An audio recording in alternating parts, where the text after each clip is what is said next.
സഭാപ്രസംഗി അദ്ധ്യായം 11. നിന്റെ അപ്പത്തെ വെള്ളത്തിന്മേൽ എറിക, ഏറിയ നാൾ കഴിഞ്ഞിട്ട് നിനക്ക് അത് കിട്ടും. ഒരു ഓഹരിയെ 7 8 വിഭാഗിച്ചു കൊള്ളുക. ഭൂമിയിൽ എന്ത് അനർത്ഥം സംഭവിക്കും എന്ന് നീ അറിയുന്നില്ലല്ലോ.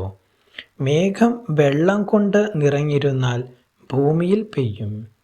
വൃക്ഷം തെക്കോട്ടോ വടക്കോട്ടോ വീണാൽ വീണിടത്ത് തന്നെ കിടക്കും.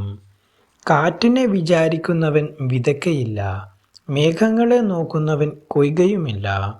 കാറ്റിൻ്റെ ഗതി എങ്ങോട്ടെന്നും ഗർഭിണിയുടെ ഉദരത്തിൽ അസ്ഥികൾ ഉരുവായി വരുന്നത് എങ്ങനെയെന്നും നീ അറിയാത്തതുപോലെ സകലവും ഉണ്ടാക്കുന്ന ദൈവത്തിൻ്റെ പ്രവൃത്തികളെ നീ അറിയുന്നില്ല. രാവിലെ നിന്റെ വിത്ത് വിതയ്ക്ക, വൈകുന്നേരത്ത് നിന്റെ കൈ ഇളച്ചിരിക്കരുത്. ഇതോ അതോ ഏത് സഫലമാകും എന്നും രണ്ടും ഒരുപോലെ നന്നായിരിക്കുമോ എന്നും നീ അറിയുന്നില്ലല്ലോ. വെളിച്ചം മനോഹരവും സൂര്യനെ കാണുന്നത് കണ്ണിന് ഇമ്പവുമാകുന്നു. മനുഷ്യൻ ബഹുകാലം ജീവിച്ചിരിക്കുന്നു എങ്കിൽ അവൻ അതിൽ ഒക്കെയും സന്തോഷിക്കട്ടെ. എങ്കിലും അന്ധകാരകാലം ദീർഘമായിരിക്കും എന്നും അവൻ ഓർത്തുകൊള്ളട്ടെ.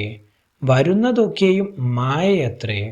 യൗവനക്കാരാ, നിന്റെ യൗവനത്തിൽ സന്തോഷിക്ക, യൗവനകാലത്തിൽ നിന്റെ ഹൃദയം ആനന്ദിക്കട്ടെ. നിനക്ക് ഇഷ്ടമുള്ള വഴികളിലും നിനക്ക് ബോധിച്ചവണ്ണവും നടന്നുകൊള്ളുക. എന്നാൽ ഇവ ഒക്കെയും നിമിത്തം ദൈവം നിന്നെ ന്യായവിസ്താരത്തിലേക്ക് വരുത്തും എന്നറിയുക. ആകയാൽ നിന്റെ ഹൃദയത്തിൽ നിന്ന് വ്യസനം അകറ്റി നിന്റെ ദേഹത്തിൽ നിന്ന് തിന്മ നീക്കിക്കളക. ബാല്യവും യൗവനവും മായയത്രേ. ദൈവവചനം തുടർന്നും കേൾക്കുവാൻ ഈ വീഡിയോ ലൈക്ക് ചെയ്യുകയും ചാനൽ സബ്സ്ക്രൈബും ചെയ്യുക. ദൈവം നിങ്ങളെ അനുഗ്രഹിക്കുമാറാകട്ടെ.